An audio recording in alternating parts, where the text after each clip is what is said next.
and I want to thank you for joining us. Tami called me after I said we were going to do chapter 9, and after reading chapter 9, she said this was a hard chapter to read. And absolutely, it's been a hard chapter to read. And so after she called, she said, would you like me to play the harp? And I said, maybe that's exactly what we need. And so Maver and Tami have worked together to put this together on chapter 9, to put together the harmony that Robert wanted us all to experience on this life and on the planet. There's so many of you who are working tirelessly for that. I want to read something to you as we begin, but I also want to thank Dennis Wong. Dennis Wong sent me an email this morning, and he said, what would Robert do now on planet Earth? And I wrote back and said, Robert would visit Putin until if he had to sit in the courtyard in the snow for 24 hours, 7, he would sit there until he had a face-to-face conversation. In addition, Robert always wrote letters to people who needed to have an idea. Many of them were heads of states. Many of them were presidents. Many of them were government officials. But he never hesitated to say what they needed to do. Barbara Marx Hubbard was one of the people that he said, you need to create a peace garden and you need to create a peace center. And so Barbara Marx Hubbard was at a meeting one day, and she said to me, every time Robert writes me, I have to do exactly what he says. There's an energy there, and there's nothing I can do to stop it. So I just do it. And then he'll send me a thank you letter. And that's really important. But I'm going to read something. I have a lot of luck in my life and a lot of invisible spirits helping me. I asked Dot through my intuitive way. I read chapter 9 and I was crying at the end. And I thought there's only one person who knew Robert the way he could talk about war was Dot Maver. And I called her up on the telephone and I said, Dot Maver, would you do chapter 9? She said, I never answered the phone in October, but I walked by and I saw your name. That is the kind of spirit we have to work with. I had this intuitive hit sitting at my desk, call Dot Maver right now, and I acted on it. And I'm telling you that for one reason, act on your thoughts. Act on your thoughts for peace. So another one of the wonderful opportunities I had was I'm in the closet and I see Robert's book. It doesn't show up well here. Robert's Golden Sayings. And I'm going to read something to you as we begin today. War is a sin. War is the highest degree of immorality. War is inhuman insanity, for it kills sacred lives wholesale. How can there still be any war on our miraculous planet now that there is a universal United Nations with rules of conflict resolution? There is no longer a need for any just war. Not to work for a peaceful world is a sin. That is what Robert Muller wrote in his wonderful book called Robert's Golden Sayings. I have so many stickies in this book that I practically read one of them every single day to remind me of his wisdom, because he not only spoke his wisdom, he had Douglas Gillies sit with him for 2 years. Douglas Gillies, please wave at us so we see you are here today. Douglas Gillies is a lawyer with a brain and a heart. He would sit there with Robert at the dining room table, and I would bring them lemonade and cookies and anything else they wanted. And they would have these conversations, which led to Prophet, the Hatmaker's son. This is our 9th meeting. This is our 9th chapter, and it was the hardest one to read. And so with that, I'm going to introduce our speaker today, Dot Maver. Dot Maver and I go back to when I was in Poughkeepsie, in Dobbs Ferry, and going up to Mohonk and meeting her. Dot Maver, Dr. Dot Maver, is an educator, a peace builder, and a fabulous keynote speaker. If you ever need a keynote speaker, have Dot speak for you. Founding president and board member and trustee of the National Peace Academy USA. co-founding board member of Global Alliance for Ministries and Infrastructure of Peace, served as executive director of the Peace Alliance and campaign for the U.S. Department of Peace. And with that, those words that I could talk for a lot longer, I give you Dr. Maver, and I thank you with my whole heart for being here today. All of you, each of you could do this, but Dot's our speaker today. Dot Maver? Bless you, Barbara. Thank you. I'm so grateful to be in this sacred circle of world servers today.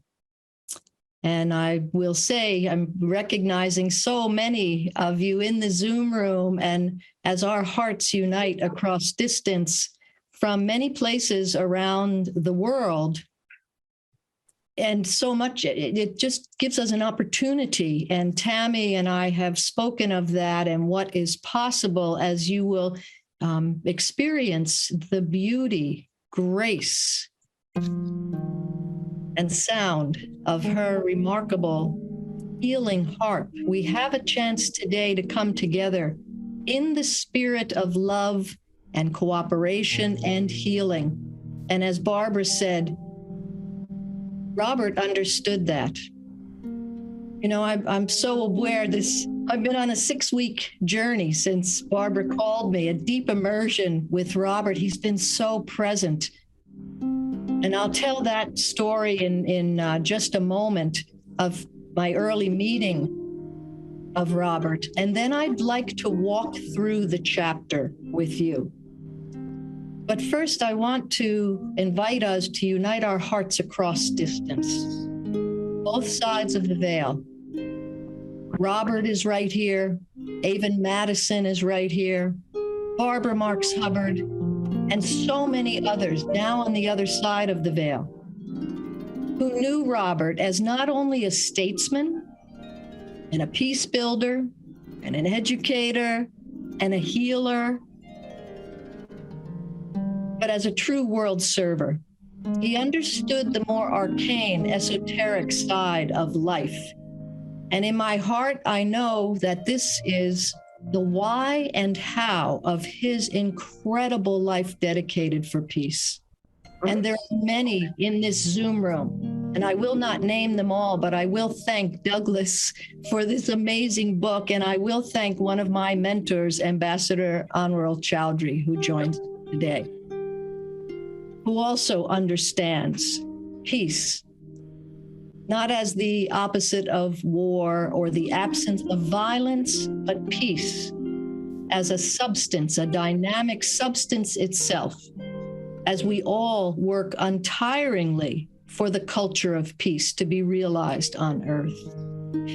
Robert was known as the philosopher of the UN, and he said, "Love for peace is not enough. Beyond it, we need a vision of peace, a science of peace, a strategy for peace, and innumerable actions for peace." And Robert Muller says, sees every human being as an equal, whether they are running the biggest country on earth or walking the smallest dog in the park. And on page 31, he quotes Robert, who said, "A head of state or a minister sitting opposite me is first of all a human, and I am his complete equal, fascinated only by the kind of human he is." So we're going to go on a journey with Robert today as we focus on chapter 9, the end to war. And Tami's going to play for another 30 seconds or so right now as we invoke the spirit of peace. And please consider what the end to war means. The obvious is that it is the end to a world war in chapter 9. However, I'm thinking we are talking about the end to war, period.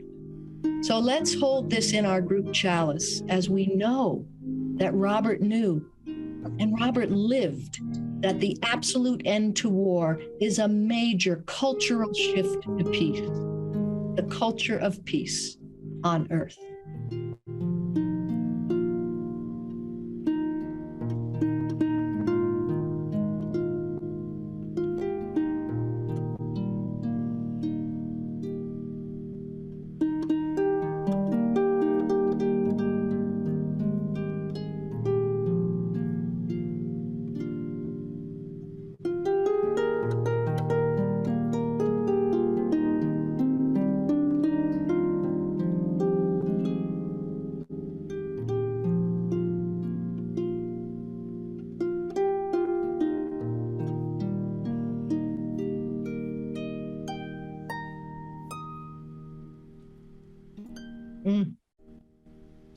So beautiful, Tami. Thank you. So Douglas Gillies once asked Robert, how can an ordinary person like me think like a global citizen? I love this answer from Robert. It's pretty easy. You just take everything you do, multiply it by 6 billion. So we have to multiply it by a little bit more today. But Douglas then goes on to say, with Muller's ideas, it was as if he was discerning an emerging common agreement that will allow our civilization to continue for another 1,000 years. Thank you for that, Douglas, because the key for all of us as world servers is to take a long view. This is so aligned with the ageless wisdom that is being presented now to a pretty conscious humanity in so many different ways. Take a long view so that we don't get caught in a given moment in time in this manifest world. It's at the heart of world service to understand that we are working now, we are planting trees now that we may not sit in the shade of.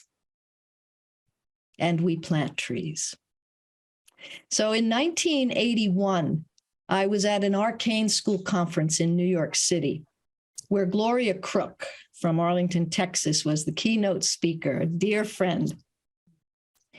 And she told the story of her friendship with Robert Muller and how she was about to found the Robert Muller School with the Robert Muller curriculum.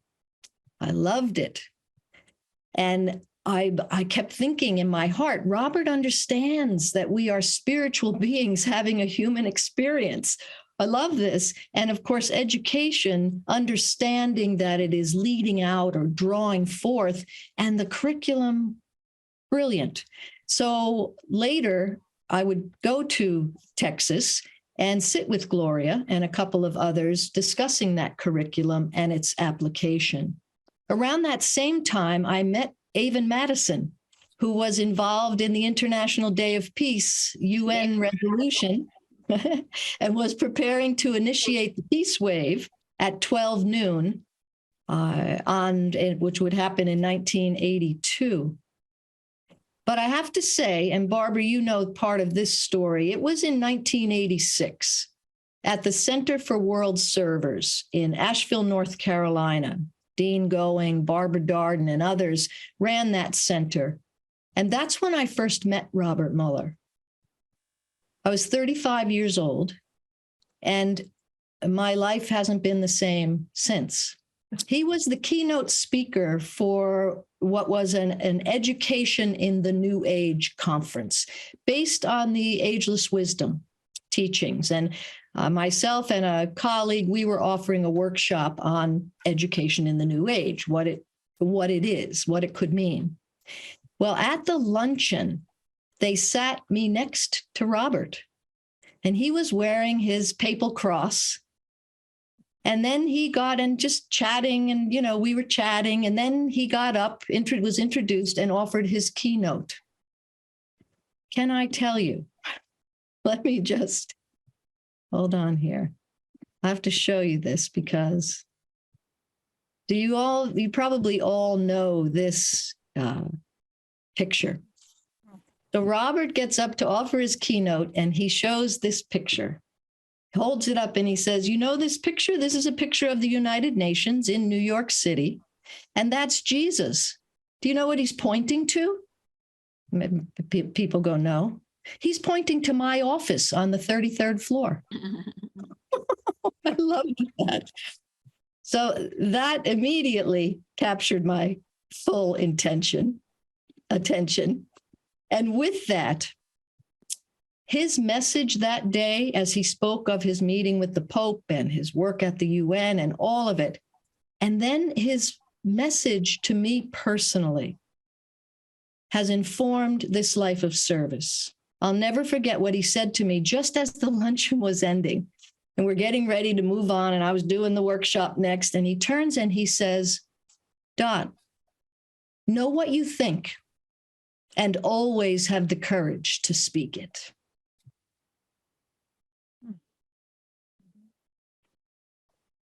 That still gets me. So before we take a walk through chapter 9, let's take a deep breath together and once again unite our hearts across distance, both sides of the veil. Tami's going to play for another minute or two, Dona Nobis Pacem, in honor of Robert and his work at the United Nations.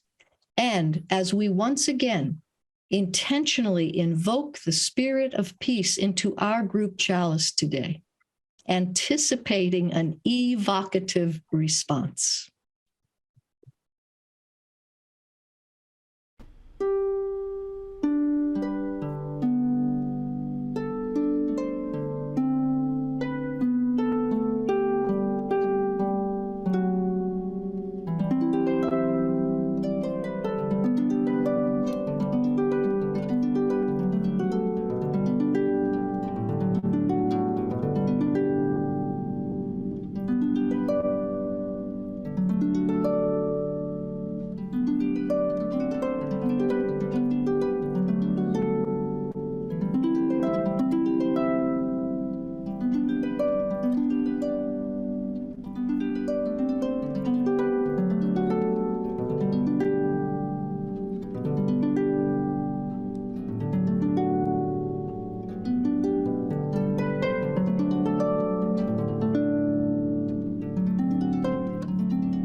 So heartfelt. We feel you, Robert. So chapter 9 opens. And by the way, once we walk through this, let's have a conversation together. So many of you knew and worked with Robert. But chapter 9 opens with Robert saying to himself, keep calm. It might just be an oversight. But he wasn't certain. Robert Muller was known now as Louis Parisot in Vichy. He worked for the French Ministry of Information, but Robert secretly reported to a technical center for the French resistance, hidden in a wooded area just outside of town. So on page 184, we read, Robert had just returned to his room after learning that André Royer, a friend at the University of Strasbourg, had been arrested. The room did not feel right, so he had examined all his possessions, A pair of socks in the top dresser drawer was facing the wrong way. It could have been an oversight on his part. He wasn't sure. The next morning, Robert reported to work as usual. At 10 o'clock, his secretary, Madeline Grange, received a phone call from a guard at the entrance to the building. 3 gentlemen are here to see Louis Parisot on behalf of Andre Royer. His heart started racing. The Germans were searching for him. So Robert fled to the attic. Pierre joined him and said, "They're searching all of the offices, certain of finding you."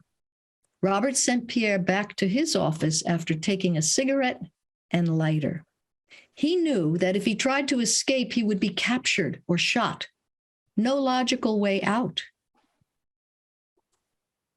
What a training ground for Robert as he forced himself to think outside of the box. And the turning point came as he experienced a sense of adventure in the midst of this incredible heart-pounding intensity. And he said to himself, "I must overcome my fear rationally. How do Germans think? What is the one thing a Frenchman would do that a German would never expect?" So he slicked back his hair, removed his glasses, grabbed a file, lit the cigarette, and sauntered down the stairs right into the group of German soldiers, demanding to know what was going on. So at that point, a German was shaking Madeline violently. Another was holding a photograph of Robert, and Robert demanded, "What is going on here?" "These gentlemen are looking for Mr. Parisot," she said. "Parisot, but I just saw him. He's on the 4th floor." "Schnell, hinauf," shouted one of the Germans. "Upstairs, quickly." They charged up the staircase, and Robert sauntered out and escaped on a bicycle in full sight. It's hard to imagine, and perhaps some of you in this room can, it's hard to imagine the stress in that moment. And he kept his composure. Weeks later, he was introduced to his fake fiancée, who in turn introduced him to the leader of the resistance, Jean Marais. And Robert was told to always do what Marais said. Robert's new name was Marco, and he was taught how to be a soldier, how to kill.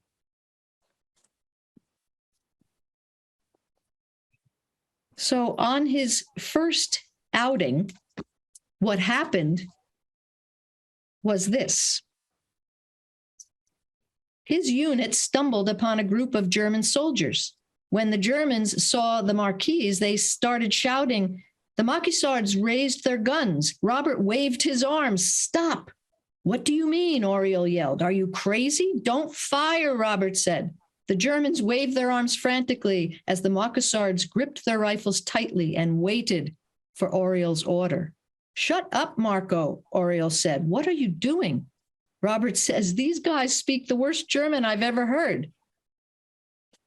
Oriol commanded, "Tell them to throw down their guns."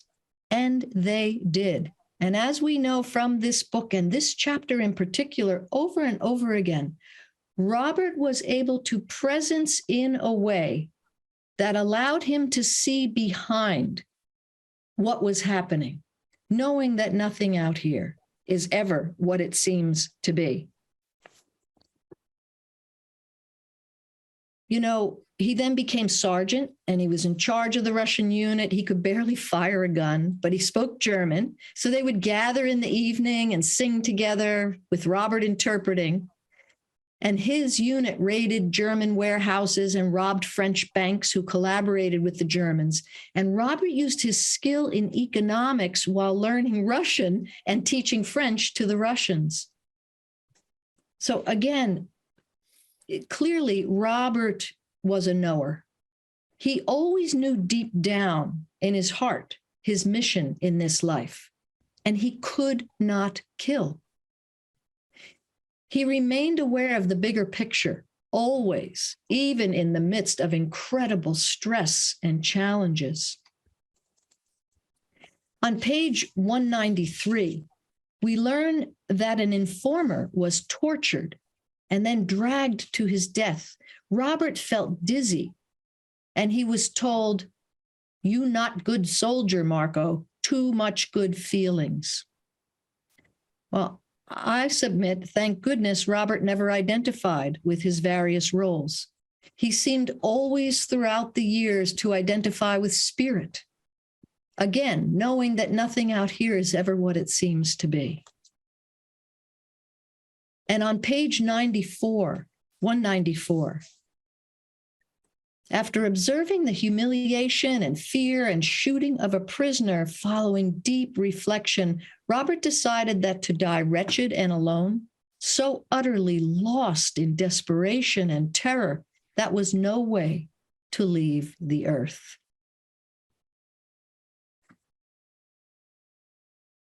So on page 195, I'd like to read this entire piece, and I'd like us to hold in our hearts that what the reveal is right here is Robert returning to his essence so consciously, a turning point, placing both feet on the proverbial path and knowing that in his heart,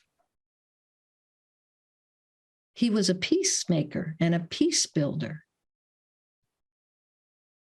So on page 195, Robert was ordered to assemble his unit to escort the prisoners to their execution. The 6 prisoners walked with dignity through the village and started up the dirt road through the woods. A sweet-looking woman, about 20 years old, walked with them. Her name was Guichard Blanche from Le Puy. She had fled from her beautiful city with the retreating Germans so that she could be with her husband, a young Frenchman who had been head of the milice in Le Puy. Her delicate features startled Robert. She had been spared the humiliating ritual of shaving the heads of women collaborators. Unlike the 5 condemned men, she had not been tortured or beaten. She walked silently in bare feet with her eyes fixed on the ground. Robert stopped to let her pass and watched her lips moving. He strained to hear her voice as he followed her up the hill. Her words brought back distant memories. He followed her haltingly, torn by ambivalent feelings. She was praying. The Latin words of the Ave Maria came back to him. "Hail Mary, full of grace," she said in Latin. "The Lord is with thee, serene Virgin." When they arrived at the freshly dug graves, the 5 men stood with pride and gazed at the horizon. But Guichard Blanche knelt in the moist soil, looking directly at the guns aimed towards them. Jim, She prayed loudly in a crystal clear voice. "Hail, glorious one in all angelic virtues, whose assumption was our glorification." The condemned men suddenly shouted in unison, "Vive la France!" An explosion of gunfire silenced their voices and stopped her prayer in mid-sentence. Her body was lifted into the air by the blow and landed in the grave. Tears rolling down Robert's cheeks as he completed her prayer. "Oh, Mother of God, remember me." That night, Robert couldn't sleep.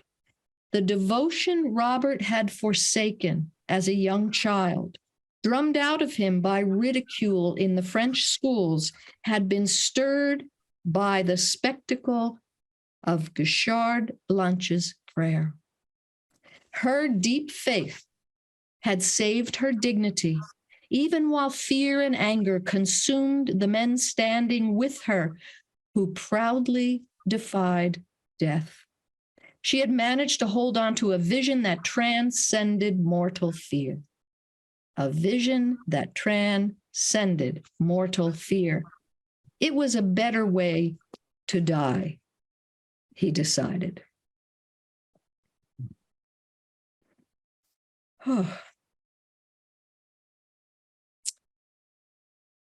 What is being revealed to us in this chapter is the depth of love and light and power and devotion and knowing of Robert Muller. As Robert is so deeply touched by the beauty and sacredness of this woman's truth and truth itself, as though he is awakening anew to living his own life on purpose. Sometimes we're offered extreme circumstances on this beautiful blue planet, which in the ageless wisdom is known as the school of pain and suffering, to help us activate our will to the point of unwavering service on behalf of the common good. There is no better demonstration model than Robert Muller. So we're given a clear glimpse into the essence of Robert also as liberation is now imminent. And de Gaulle described the experience in his memoirs. Huge crowds are massed on each side of the avenue, perhaps 2 million people. As far as I can see, waves of humanity surge before me in the sun beneath the tricolor. I go on, full of emotion, yet undisturbed. Through the storm of voices echoing my name, it is one of those miracles of the national feeling which mark our history down the centuries. We are one thought, one feeling, one voice together, and I, in the midst of it all, I feel not a person, but an instrument of destiny.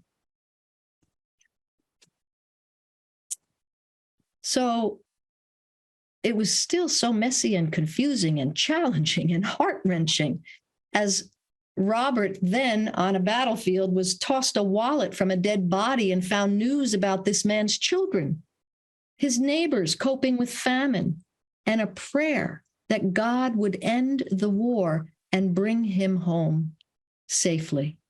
On page 197, we read, "Through tears, Robert looked at the man lying on the ground. His green uniform was soaked with blood around the stomach.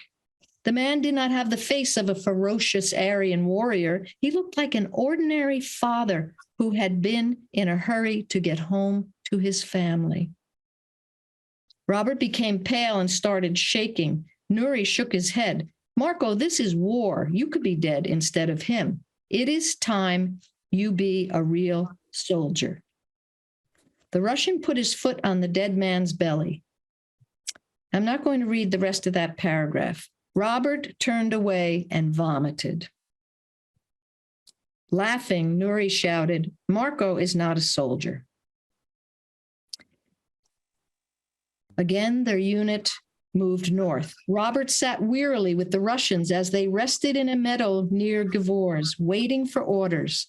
The weather turned warm and the sun came out. Finding a 4-leaf clover, Robert turned his imagination loose to find an image of peace. An image of peace. That was the Robert I met in North Carolina so many years ago. A world server who not only knew his purpose, but was able to demonstrate it with every thought, word, and action. A powerful demonstration of peace. So on page 98, we hear the story that they trapped about 20 Germans in the barn, and Robert realizes they are young men and they trust him and they surrender. And yet he continues to be tasked with looking in the wallets of dead enemy soldiers. And Robert knew how to save the 27 bridges. However, his superiors would not listen, and on it went.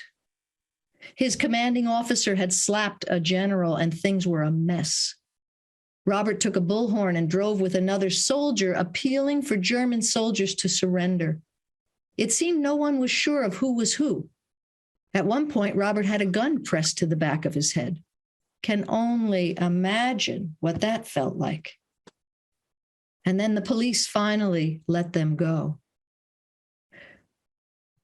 Reading this book and this particular chapter and reflecting on Robert's journey, it has moved me to my core that this world server was in absolutely horrific conditions.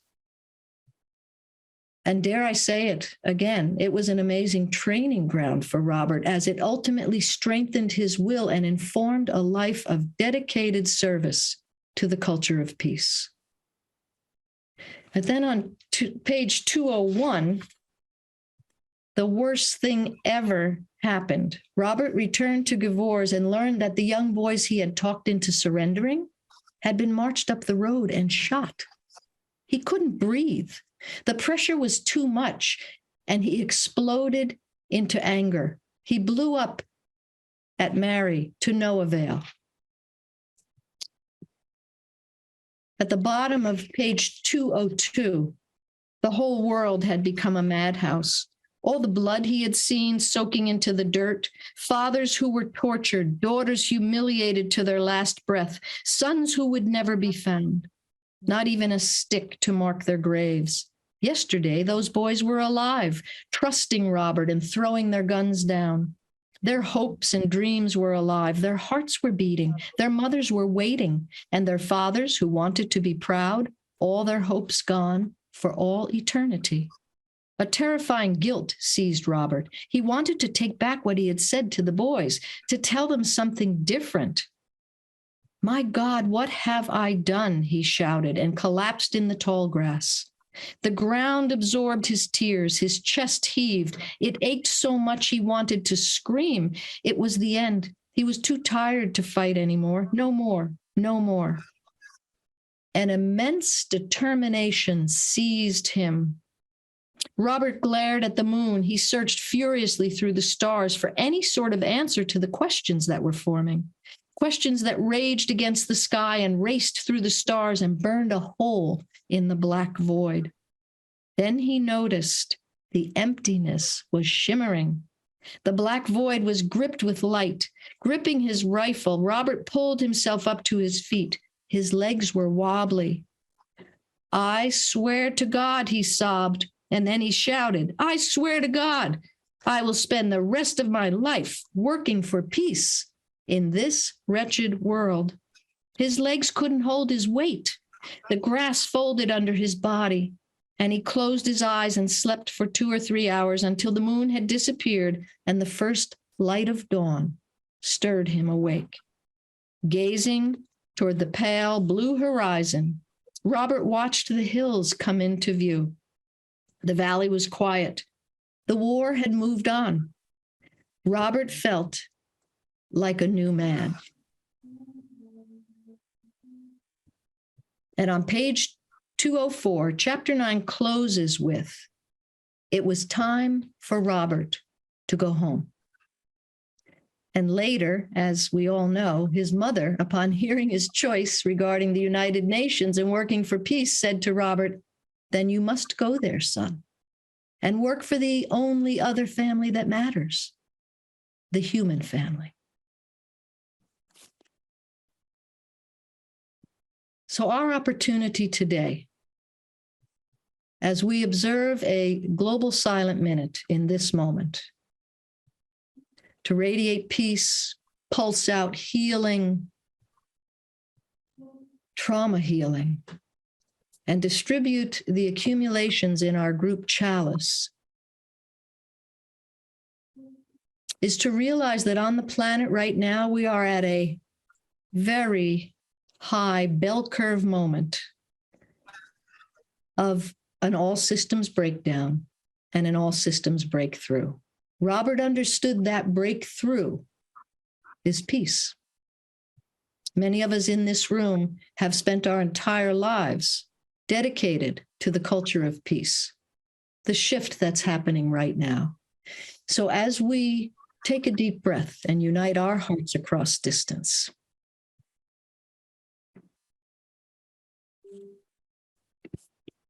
and as we unite our hearts with all those on the other side of the veil, calling them in,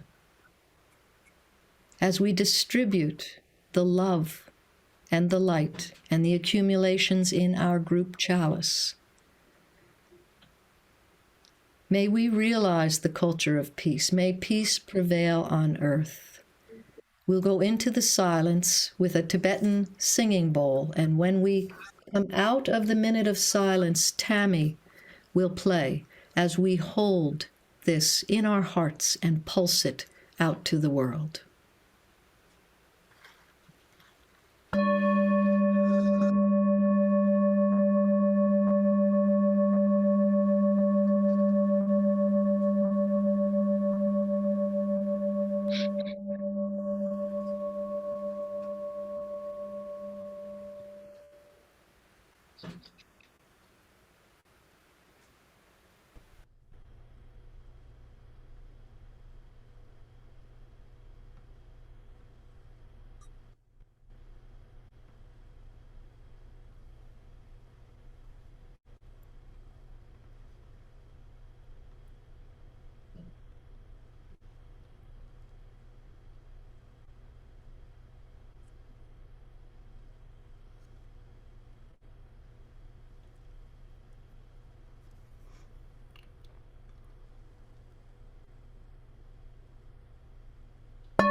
Bless you, Tami. Thank you so much. And Barbara, we want to leave ample time for sharing.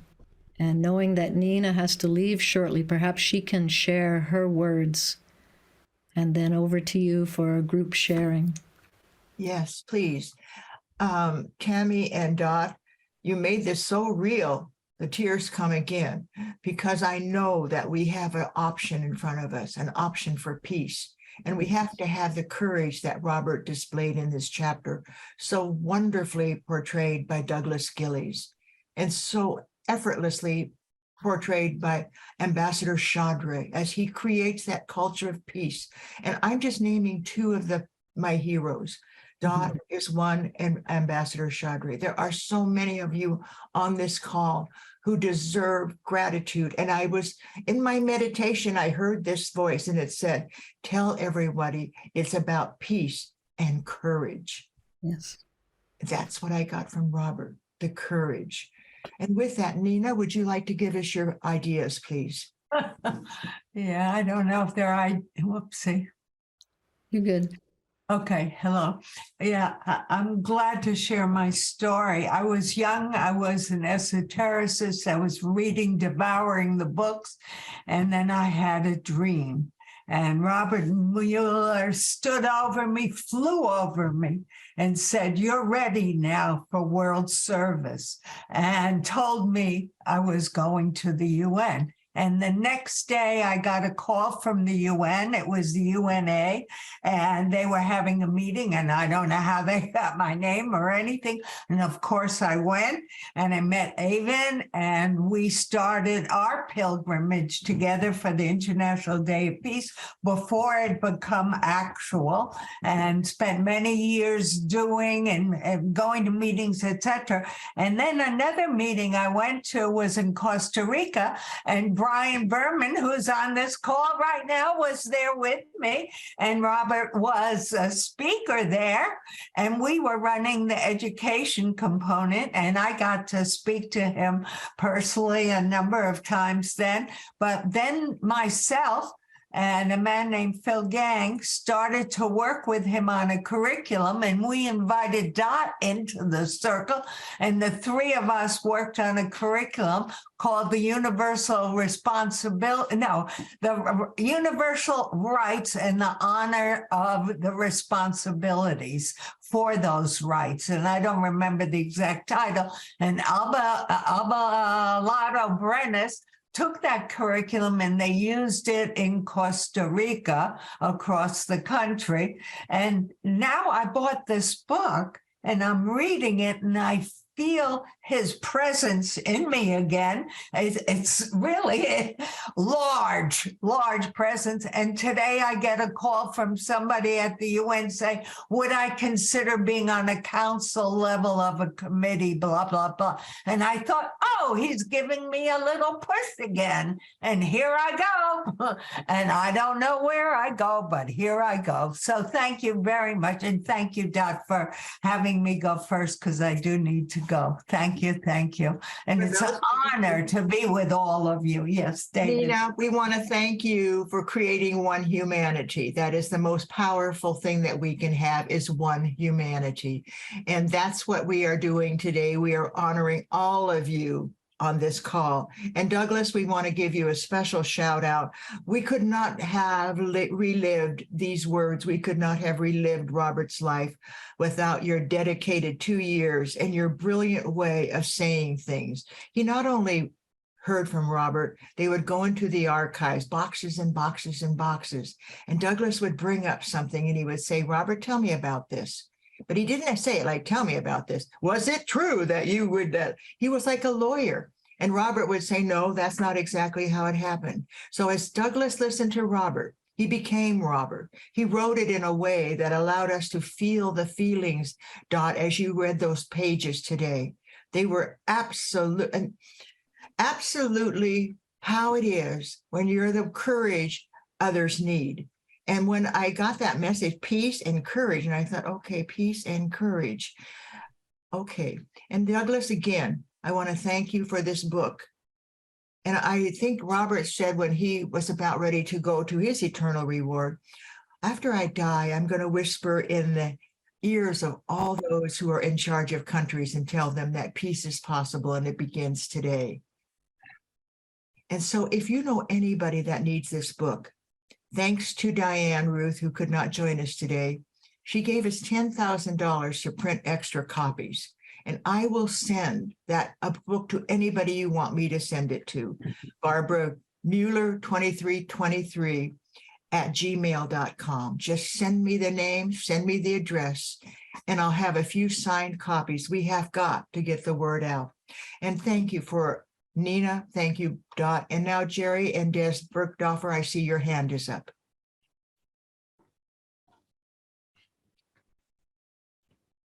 Muted? Yes. Thank you. Barbara, can you hear me? No. Barbara, Yes. can you? I Yes. can hear you. Yes, please. First of all, Dot, tears are running down my eyes. You brought Robert into the room so powerfully, and you brought his message into the room so powerfully. I can't thank you enough. Last night, reading this chapter, I was in despair, and it was just so awful. But you gave it life in a way that that gives message and purpose to everybody in this room. And I want to tell you what he said to me and what we are doing to achieve it. Okay, so he said that we need to act on peace. And we have just come off a launch of the Visioneers project called Waging Peace. And you say to yourself, Robert was waging peace. What does that mean? He was actively waging peace. And let me tell you just a little bit of what we're going to do and invite all of you to participate, especially Nina Meyerhoff is also on our platform, and we're going to ask her for her curriculum. But many years ago, when I saw the World Core Curriculum, I brought it to my learning center in Vancouver, thought how excellent this is.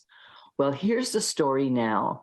We are creating in our follow through, we are creating a partnership with one of the partners that Barbara sent us to, the International Cities of Peace. And someone said that Brian Berman was on this call. Brian, what a wonderful organization. From what I understand, there are more than 350 cities in 70 countries. Now, we are creating as our first follow-up a big initiative for youth in high schools, because we believe this is the generation that is going to be most impacted, and we have to start there in a very powerful way. So we are beginning in January with the central school in Vancouver called St. Regis, who sent 63 children, high school children, their 10 faculty and their headmaster to the launch. We are starting, they were so moved, and also to say that there were many of them refugees from Ukraine, and many indigenous children on this in this audience and on the school. We are creating a project for twinning schools around the world. And so we are going to be offering the International Cities of Peace the opportunity to offer this twinning schools with schools around the world. And so the second level will begin in April, when we begin to bring in the schools from Canada, from the United States, the powerful schools, and then out into the world. And here's the crunch about Robert. Thank you for mentioning the World Core Curriculum. As a lifetime educator, I believe that that's the action that will eventually help us, because there's no other way that we can get to so many people. So we hope to deliver this project around the world, and we are going to create a package of curriculum to deliver to these schools, including the World Core Curriculum. And we're going to send this out to schools around the world, send Robert's message for peace. So we have many of you already on our platform. Please come and join us, wage peace. May I ask you, in that word you said join us, Des, would you put the Visioneers website into the chat, please? Because many of you would like to do this. Now, I have to stop for 1 minute. You mentioned Brian Berman. Brian and Lisa are here, and they are beaming in from Poland. I don't know if you know this, but Brian and Lisa left their beautiful home in Ojai to work in Poland with Ukrainian refugees. Brian and Lisa, could you just say a couple of words to bring us some of the energy that you are holding as you deal with the most atrocious evacuations? That's all I can say, that aren't necessary. Brian and Lisa, please say a few words. Thank you. Thank you all for the great peace work that all of you are doing. I just want to say that in 1989, Nina and I led a workshop at the World Peace and Sustainable Development Conference, and it was Robert Muller who was the most inspiring speaker to me, other than the Dalai Lama, who was there as well. So here we are. We've just moved to Poland, and our work will be in the Peace Lab in the House of Hope in Auschwitz, Poland, which is basically where Auschwitz is. So we have 20 people living in the House of Hope right now, and they are learning Polish, And we are beginning to create visions for their 2023. We'll be working with them around that. And so from Poland, we send our love and peace. Lisa has laryngitis, so she won't be speaking, but she's here sending her love to all of you and the world. And thank you for inviting us. Brian, Blessings to all of you. Brian, you do not know how much your words mean to us today. And I want to mention 2023. The reason we started this is because we knew we had X amount of months to the March 11th, 2023, which is Robert's 100th birthday. And 100 years of his life and writings and writings and writings and books. I have archives that fill 14 bins because we have so many words that he wrote. And Dot said it. If you think it, say it. But Robert went one step further. He wrote it. And I have these archives filled with his words. And each piece, even this book called My Golden Sayings, there's whiteout all over it because he kept changing his mind about what we needed to do. And he would white out these wonderful statements. And I would say, quit whiting them out. I love them. I love them. I love them. Anything else than pleasing God and the universe is of little value. If we do something that pleases God and the universe, we are doing the right thing. That's page 12. These are his golden sayings. Every saying in here comes from his heart, his wisdom, and his 100. Well, at that point, he died at 88. So his 88 years on the planet with you who fed him, you who went to his lectures, you who went to his speeches. He looked at you and your energy was transformed into him. He felt you. He knew, Brian, that you were listening to him. When I heard his speech when he came to Santa Barbara in 1994, and we got him speaking at the Mind Supermind series, on stage at the Libero, the place was filled. And he starts with his harmonica. Do, do, do, do, do, do, do, do, do, do, do, do. The audience became one. We were one with Robert. On stage, coming in from Costa Rica. And he got the standing ovation.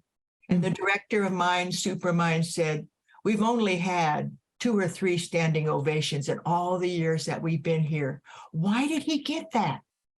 And what did he want us to do? He spoke from his heart. He spoke from the message that emerged as he looked at the people who were in the audience. And if you speak from your heart, you will see what you need to say too. And I say that because Robert would always say, okay, Barbara, I did that. Your turn. Exactly. So with that, I say, your turn, Dot. Yeah, I just want to thank you. I just want to say, as you're sharing that, this has been on my desk wherever I've been forever and ever. Robert says, use every letter you write, every conversation you have, every meeting you attend to express your fundamental beliefs and dreams. Affirm to others the vision of the world you want. Network through thought, network through action, network through love, network through spirit. You are the center of the network. You are the center of the world. You are free, a powerful source of life and goodness. Affirm it, spread it, radiate it. Think day and night about it, and you will see a miracle happen. Thank you, Robert. Thank you, Robert. He would write these decide tos. Decide to be happy, decide to be peaceful, decide to be the peace other people need. And when I started dating Robert, because when we invited him to La Casa de Maria, and on his letter of acceptance, he wrote, I will accept with enthusiasm. He didn't even write us his long letter like he normally did. He just wrote, I will accept with enthusiasm. And so when Don George told me that, and Douglas Gillies, we heard that, we said, who is this guy? Who is this guy? We didn't even know him. Who is this Robert Muller who will attend with enthusiasm? And that opened up a door. It opened up a door of curiosity with Douglas. Douglas said, what makes a man tick? Who can write those ideas? Who can write the book? Most of all, They Taught Me Happiness. What War Taught Me About Peace? how can he do that? And so with that, Douglas said, Robert, I'd like to write about your life. And Robert said, well, I'm not even dead yet. He said, that's okay. I need you now. I need you now. The same thing he said to Gloria Crook when she said, I'm going to start a Robert Muller school. You are? What are you going to name it? Robert Muller. But I'm not dead yet. And they only named schools after dead people. So in addition to this courage, this love, this peace, he had a sense of humor. He was always cracking jokes. He was always whistling. When he was up in the attic, he would tell me these stories. He was in the attic, and the French were shooting the Germans, and the Germans were shooting the French, and he was whistling. And his father would say, why are you whistling? The war's going on. Because I have a book of history in front of me, and I'm going to read this book and not repeat the mistakes of the past. And he kept whistling. And I know he whistled. Douglas knows. Douglas came to Costa Rica in our little cabin. We'd have concerts, philharmonic concerts, blaring through the mountains of Costa Rica. And there was Robert typing with 2 fingers on the typewriter. He was probably writing to some president of some place, because he never took an opportunity. He never gave up the opportunity to tell them what they need to do now. And when Dennis Wong in the corner down below, imagine world peace. When Dennis Wong wrote me that email this morning, and he said, what would Robert do? Right now, he'd start typing. He'd type a letter to Putin. He'd type a letter to Ukraine, and he'd start sending them out. I know, I got many of his letters.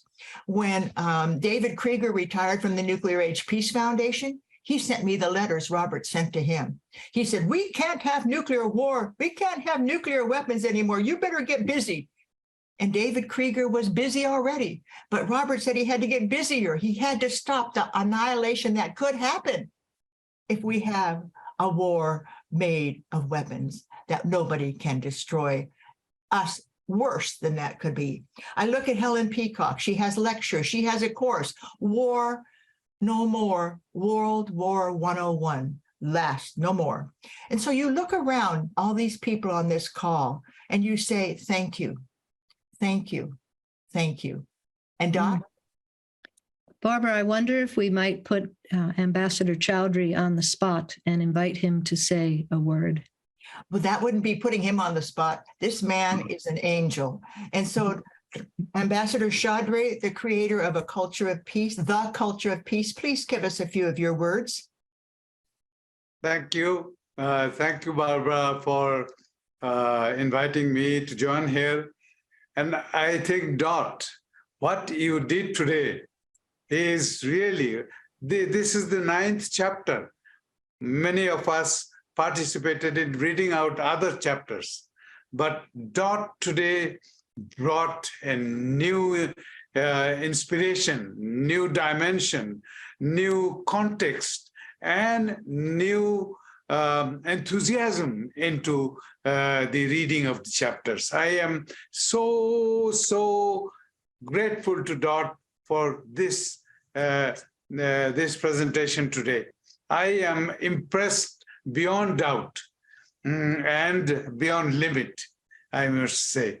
And talking about the size of the human family that we discussed, last month, it reached 8 billion people. So we reached 8 billion mark last month. And that is what Secretary General was sort of highlighting during the conference on the climate change in Egypt last month again. But I would like to say, Dot, what a day Barbara has chosen for this reading, End to War. And you know, day before yesterday, I sent a video message to the Elders Council of Traditional Hawaiian Healers. And they, along with interfaith leaders, are observing 8th of December. And we all know what is 8th of December. 8th of December was the date when America or United States declared war on Imperial Japan in 1941 after the Pearl Harbor. And so the traditional Hawaiian healers observed the day when war was declared to declare peace. So the end to the observance of the anniversary of the declaration of war, we will use the date to declare peace worldwide and speak about eliminating everything that relates to war. So this, your reading the chapter 9 today presents us this opportunity to join this healing process of declaration of war into a declaration of peace throughout the world. And that is, and I would read, it was a 2-minute message, and the last part I joined in a kind of a prayer, I should say. And I said, I bow to the sacred in all creation. May our minds seek truth with humility and openness. May our love for all peoples and the whole world be abundant. And may our life's work be always a passion for peace, equality, and nonviolence.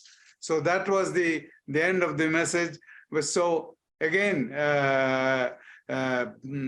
Dot, you are an example of, and you are an epitome of peace. And I think I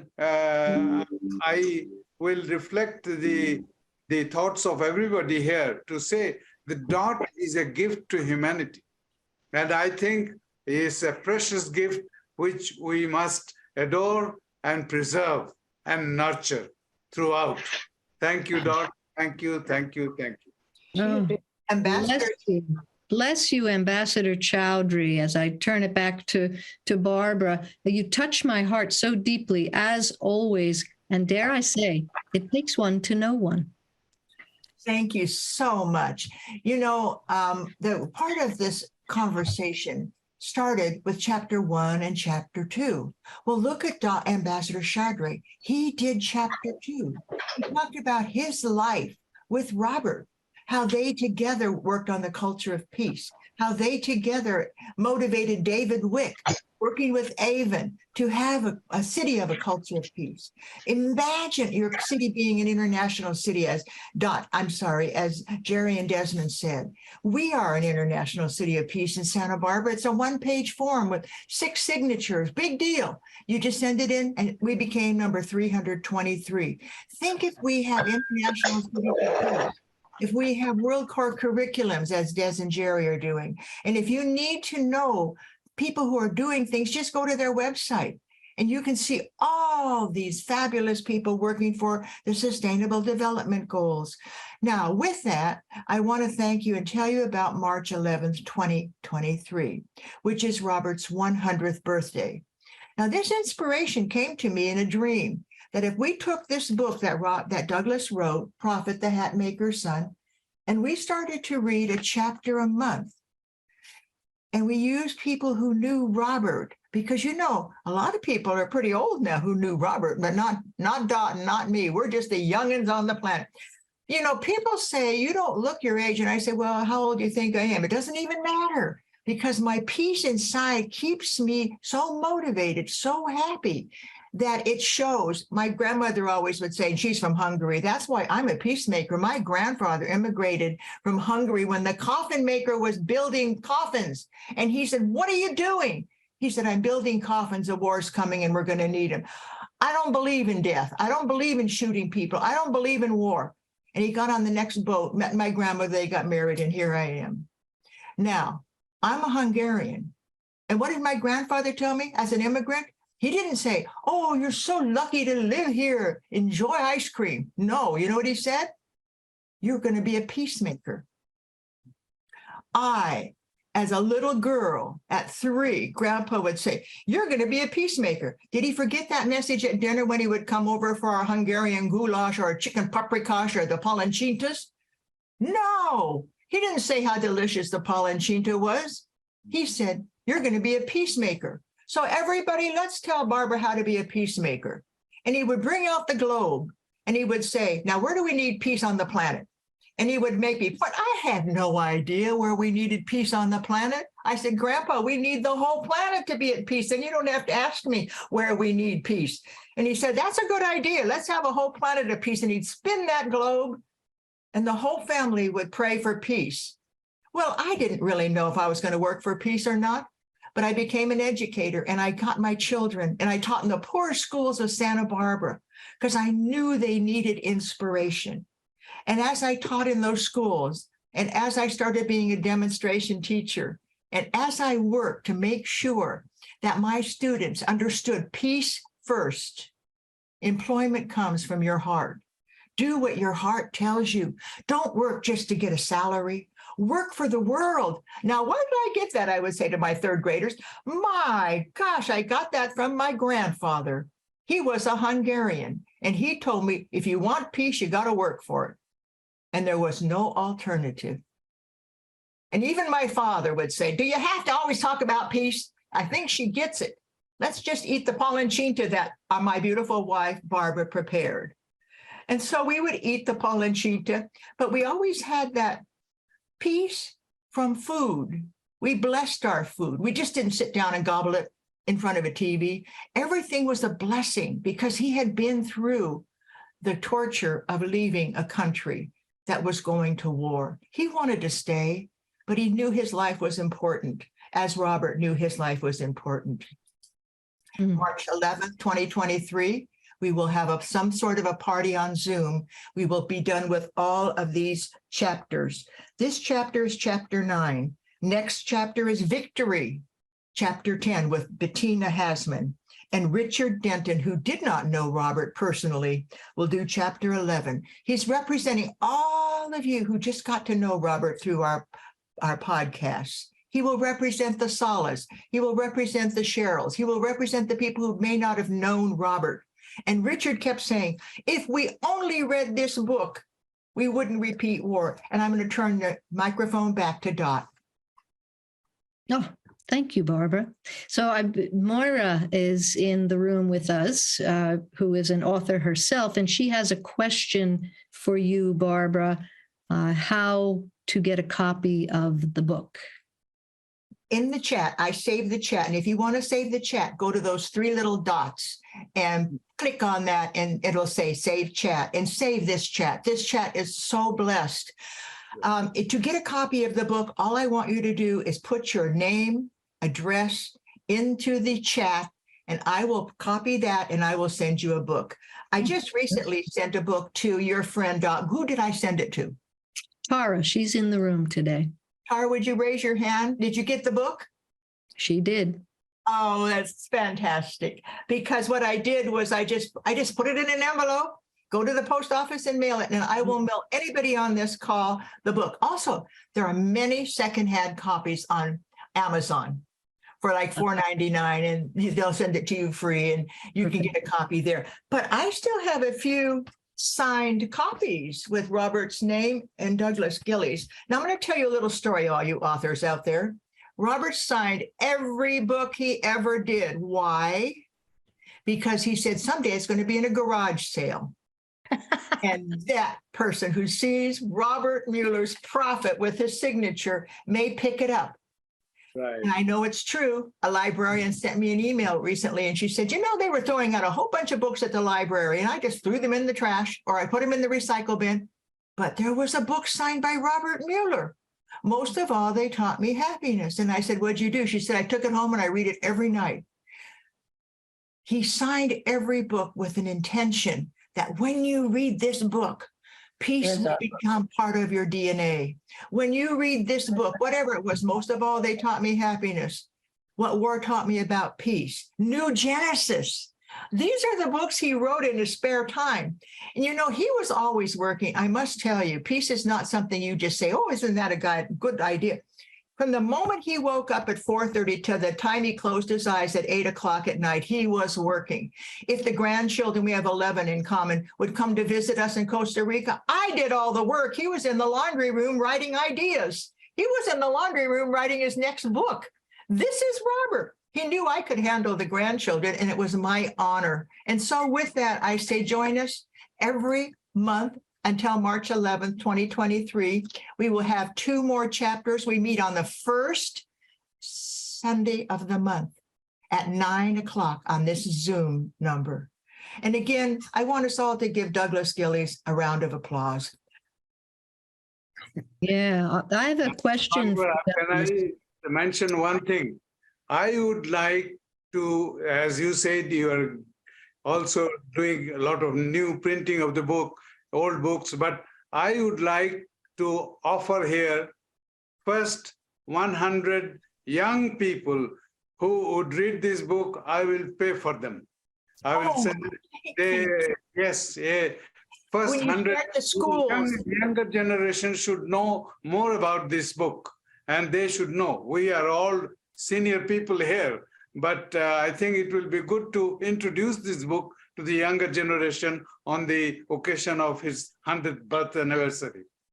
So, Barbara, anybody sending a name to Barbara, I will arrange for the payment of the book through Amazon. Thank you, Ambassador Chadre. This is such a wonderful gift. And you're absolutely right.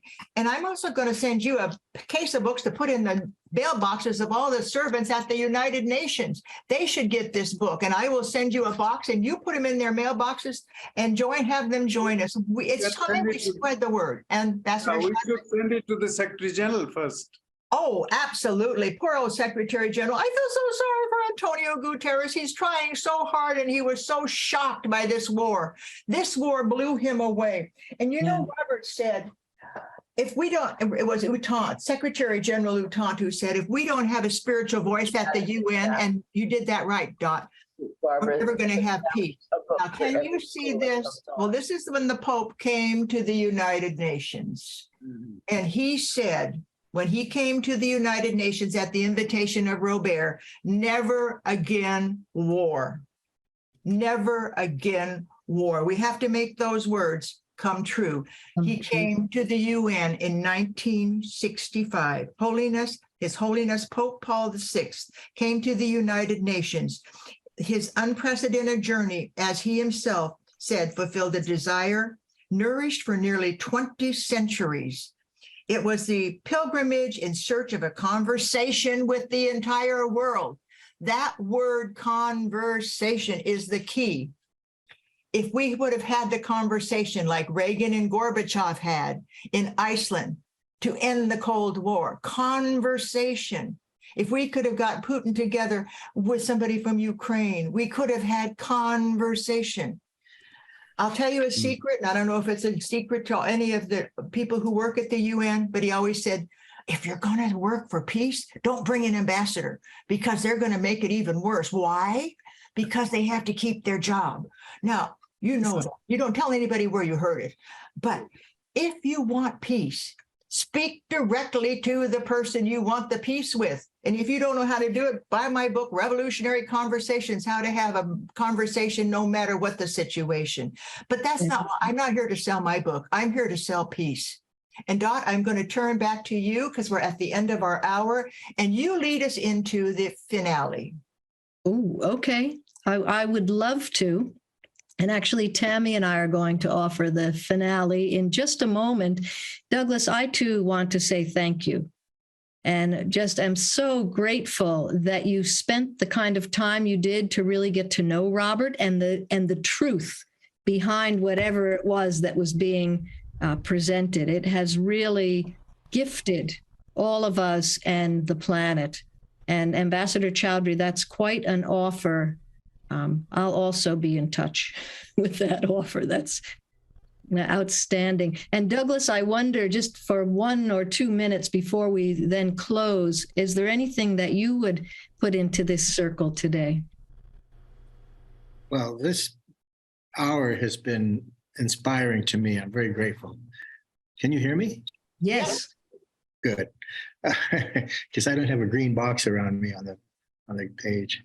But I spent 42 hours interviewing Robert, both in Santa Barbara and also in Costa Rica. And it was just wonderful to talk to him and record every word and then go back and have it typed up. And then I would spend the next maybe 5 or 6 hours editing it down to the basics of what we talked about. And that was what became the book. It was an amazing experience because just being with Robert and talking to Robert was an inspiration. He brought his peace to the world. It wasn't just something that he did in the United Nations. And he brought a different world to me, which I've been inspired by this conversation today, as with so many talks, to believe that peace is something that we have the opportunity and the responsibility to create, even when it seems hopeless, even when it seems out of our reach, as with the Ukraine, with Ukraine. We can all participate in bringing this world to an agreement of peace. And once we do that, then things will move along much better. It's within our grasp. It's amazing that there's been so little war in the past 30 years. We've been lucky, but we have to work. We have to talk about it, and we have to share with others, and we have to inspire each other that it's time to create a world of peace. Let's do it now. And then we'll enjoy a much more joyful planet than we've experienced so far in our lives. Thank you all. Thank you, Douglas. Amen. Well, there are many times when I would take pictures of these meetings because I just couldn't believe Douglas's ability to get the truth and the joy out of Robert. And one picture in particular just has blown me away. As Robert was sitting there looking at Douglas and Douglas was writing his notes, this kind of a golden halo angel appeared over his head. And I captured that. Now, I don't know what that was because we didn't have any lights that would have done that. But I showed it to Douglas, and Douglas said, well, that's God speaking to Robert. He had a one-way street. He listened. And that God, he said, God was always telling Robert things. And I know that's true because sometime at night he would click his tongue like that. And I said, oh, you're getting a message, huh? And he wouldn't talk to me. This message was so strong that all he could do was stay in bed. And then the next morning he started writing. Here's a secret that I never could do. He never read what he wrote the day before. He just kept going. And so 7,500 ideas between him and me 5.5 and him 74,000 were always fresh. And I said, you don't read what you wrote? No, I don't have time. And he just kept writing. And then I would give them to the secretary and she would give them back to him and he would edit them. And that's how you get things done. Find somebody who can work with you. I have Joyce Wyckoff on this call. I couldn't do this community magazine by myself. I'm just a talker. She's a visual artist. Look at the peace community. I talked for Robert. I couldn't write his books, but I could sure get him on TV shows. I could sure get him out there in the world. So we find your gifts. Use your gifts. You may not be a Robert Muller, but you are a peacemaker. Right, Jim Halderman? Jim Halderman has a conversation every month about peace. And I had the privilege of being on his call, and I was his speaker this month. And the topic was the time for peace is now. Go to peacepodcast.org and listen to the blog. It's there. The time for peace is now. And so I tell the story of Robert, but I also tell the story of Barbara. Each of you are peacemakers. And to repeat what Robert told us is beautiful, but we're looking forward to hearing your voice as Dot so beautifully said today. What you think, use your voice. And what did Maya Angelou say? Documents are great, but when your voice is put to the document, the real meaning comes out, as Dot did today in chapter 9. She put her voice to Robert's words. And Dot, I am so grateful that you picked up the phone. I am so grateful that you were our illustrator of a life well lived in Robert Muller. She couldn't deeply. have done this if she didn't have that already in her heart. And with that, I thank you on behalf of all of us. And Dot, the final word is yours.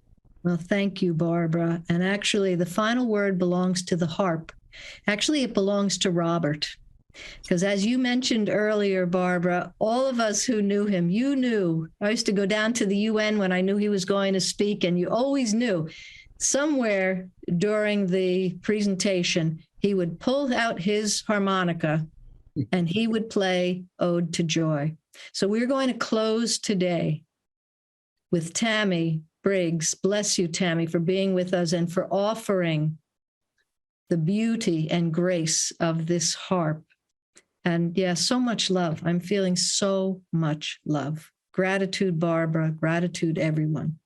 Over to you, Tami, to close us out.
Thank you, Tami. Thank you all again. And I'll see you next month, January, a new year, Robert's year, 2023. My year, I was born on the 23rd of March. So let's just keep 23 as a special day every month. And Robert was born March 11th, 2023. And it was when he turned 20 something that he got to go to the United Nations. And that is what I always tell people. What is your vision for peace? Keep that vision strong. Look at Dennis. Dennis has just put up imagining world peace. We have to start with our hearts and then with our muscle and our work. God bless you. Thank you for joining us. Until next week, I wish Brian and Lisa safe journeys. I wish all of you health and safety. And Tami, a special thank you for bringing your heart to this day. We couldn't do it without it. It was absolutely essential. Dot and you are a great team. And Ambassador Chaudhry, your words were so valuable today. All I can do is say thank you, thank you, thank you. And with that, may peace prevail on earth. And may we live the dream Robert had, that no more wars will impact our planet as 8 billion people learn to live in harmony. Don't forget to save the chat. Thank you. You're welcome. God bless all of you.